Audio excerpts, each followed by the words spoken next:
तो अब हम लोग देखने वाले हैं प्रश्नावली 9.1 का क्वेश्चन नंबर 12। देखते हैं 12 नंबर क्वेश्चन क्या कह रहा है, उस हिसाब से हम लोग क्वेश्चन को सॉल्व करते हैं। पहले क्वेश्चन को पढ़ लेते हैं और समझ लेते हैं। क्वेश्चन जो कहेगा उस हिसाब से हम लोग डायग्राम को बना लेंगे और फिर क्वेश्चन को हम लोग सॉल्व करेंगे। ठीक है, अब देखिए यहाँ ध्यान से पढ़िए।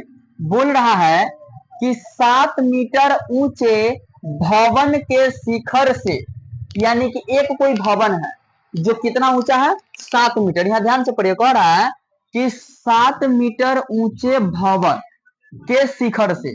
तो सबसे पहले 7 मीटर ऊंचा ऊंचा भवन कह रहा है, तो सबसे पहले आप क्या कीजिए, एक 7 मीटर ऊंचा भवन बना लीजिए। तो चलिए हम यहाँ पे एक 7 मीटर ऊंचा क्या करते हैं, भवन बना लेते हैं।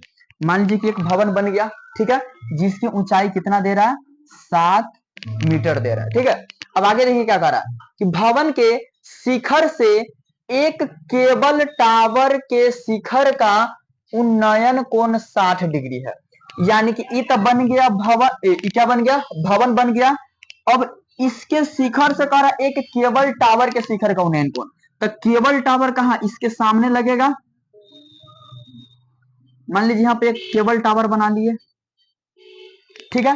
अभी दोनों कहां खड़ा होगा, आधार पे, यानी कि जमीन पे ही खड़ा होगा, आधार तो देना ही पड़ेगा। ठीक है, यह हमारा 7 मीटर ऊंचा भवन हो गया। 7 मीटर ऊंचा क्या हो गया, भवन हो गया। अब कह रहा है कि भवन के शिखर से एक केबल टावर के शिखर का उन्नयन कोण, यानी कि ये हमारा जो भवन है, तो ये भवन का शिखर हो जाएगा। अब कह रहा है कि शिखर से केबल टावर का उन्नयन कोण, तो सबसे पहले क्या कीजिए कि इसके सामने से आप यहाँ पे मिला दीजिए। ठीक है, क्योंकि देखिए अब जितना ऊंचाई इसका होगा उतना ही ऊंचाई तो इसका भी यहाँ पे हो जाएगा, क्योंकि इसके सामने से अगर हम इसको ले ले तो इसका भी ऊंचाई क्या होगा, सेम होगा। 7 मीटर ऊंचाई है तो 7 मीटर ऊंचा क्या होगा, ये भी हो जाएगा। होगा कि नहीं होगा। अब ध्यान से पढ़िए, कह रहा है कि भवन के शिखर से एक केबल टावर के शिखर का उन्नयन कोण 60 डिग्री है। यानी कि भवन यह है और इसके शिखर से एक केबल टावर के शिखर का उन्नयन कोण बता रहा है 60 डिग्री। कितना हो जाएगा, 60 डिग्री। आगे कह रहा है कि इसके पाद का अवनमन कोण 45 डिग्री है। पाद का अवनमन कोण यानी कि यहां से लेकर के इसके शिखर से जो मीनार है, केबल टावर है ना, केबल टावर के पाद का अवनमन कोण, इसका अवनमन कोण कितना हो जाएगा, 45 डिग्री। कितना दे रहा है, 45 डिग्री दे रहा है। तो यहाँ पे क्या हो जाएगा, 45 डिग्री। ठीक है, अब ध्यान दीजिए, जब यह कोण 45 डिग्री है, ये वाला कोण 45 डिग्री है, तो एकांतर कोण के कारण यह भी क्या होगा, 45 डिग्री होगा। इसका मान कितना हो जाएगा, 45 डिग्री हो जाएगा। ठीक है, अब आप क्या कीजिए, नाम रख दीजिए A B C D E. ठीक है, अब देखिए 45 डिग्री तक निकालना क्या है, टावर की ऊंचाई ज्ञात कीजिए, यानी कि टावर की ऊंचाई निकालना है। ठीक है, तो हम लोग क्या करेंगे, टावर की ऊंचाई निकाल लेते हैं। अब देखिए, अब सबसे पहले क्या कह रहा है कि 7 मीटर ऊंचा भवन है, तो इसके हिसाब से 7 मीटर ऊंचा हो गया। तो अब सबसे पहले हम लोग क्या करेंगे, ईडीसी में, ईडीसी से हम क्या करेंगे, ईडी तो हमको पता है, ईडी तो हमको पता है, तो क्या निकाल लेंगे, सीडी निकाल लेंगे। क्या निकाल लेंगे, सीडी निकाल लेंगे। और जब सीडी निकल जाएगा तो यहाँ पर हमको क्या निकल जाएगा, जैसे ही सीडी निकल जाएगा वैसे ही मान लीजिए जितना सीडी होगा उतना ही क्या होगा, ईबी भी होगा।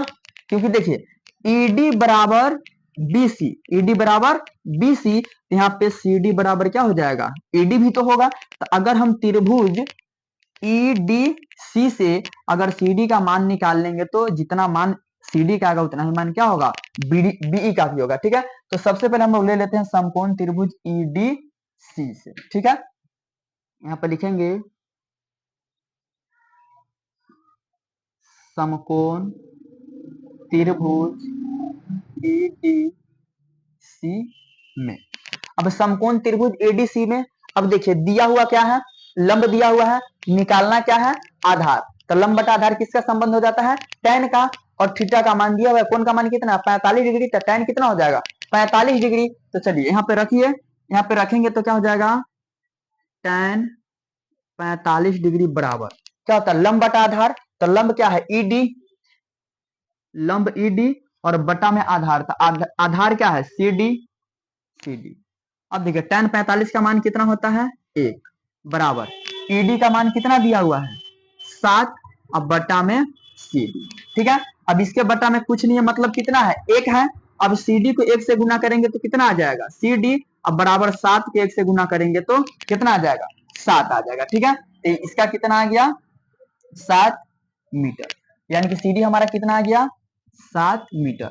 जब सीडी हमारा 7 मीटर होगा तब बीई भी कितना हो जाएगा 7 मीटर होगा। बी भी कितना होगा 7 मीटर होगा। देखिए इसको लिखने से पहले आप ऊपर में एक लाइन लिख सकते हैं, मतलब आप चाहे तो लिख सकते हैं कि ईडी बराबर बीसी, तो सीडी बराबर क्या होगा बीई भी होगा, यानी कि इसके बराबर ही होगा। तो जब इसका मान आ गया 7 मीटर तो इसका मान भी कितना आएगा 7 मीटर ही आएगा।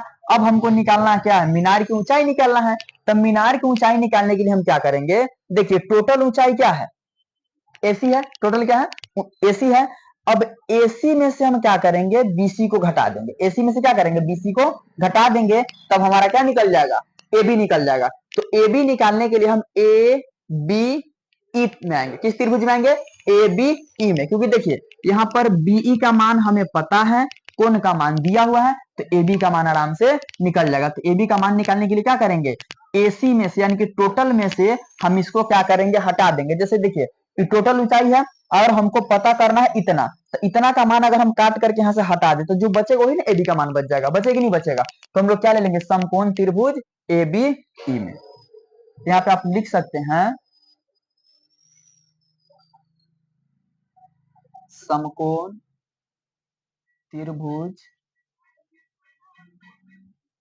ए बी ई में।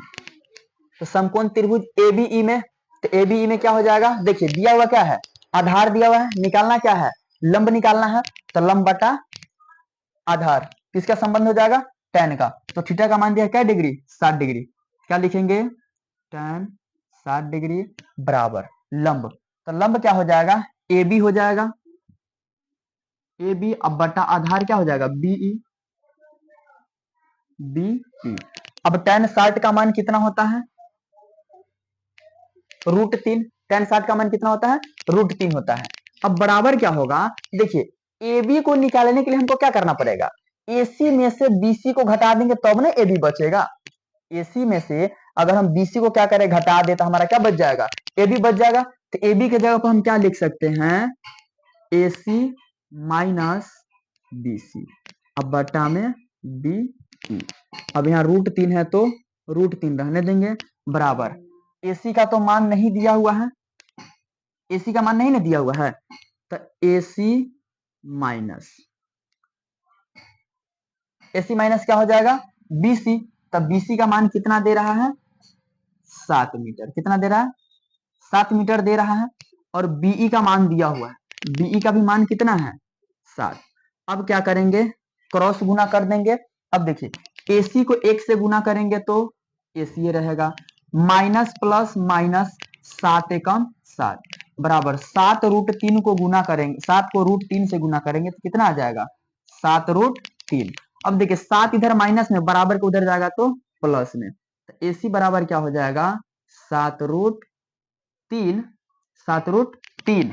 अब 7 बराबर के इधर प्लस में है तो बराबर के उधर जाएगा तो कथी में आ जाएगा माइनस में, सॉरी इधर माइनस में है तो उधर जाएगा तो क्या होगा प्लस, तो प्लस 7। अब AC बराबर क्या हो जाएगा देखिए तो इस दोनों में आपको कुछ कॉमन दिखाई दे रहा है, क्या कॉमन है 7 यहाँ भी और 7 यहाँ भी है, तो दोनों में से हम कितना कॉमन ले सकते हैं 7 कॉमन ले सकते हैं। तो 7√3 में से 7 कॉमन ले ली तो कौन बच गया √3 और प्लस यहाँ 7 था तो 7 तो कॉमन ले लिए, कुछ नहीं बचा तो क्या बचा 1। ये हमारा क्या आ गया AC यानी कि केबल टावर की ऊंचाई आ गया, क्या आ गया केबल टावर की ऊंचाई। तो केबल टावर की ऊंचाई कितना आ जाएगा AC बराबर 7 इंटू √3 प्लस 1, ये हमारा क्या हो गया केबल टावर की ऊंचाई, यानी कि AC की टोटल ऊंचाई कितना आ जाएगा, ये आपका आंसर हो गया। हमको यही ना निकालना था।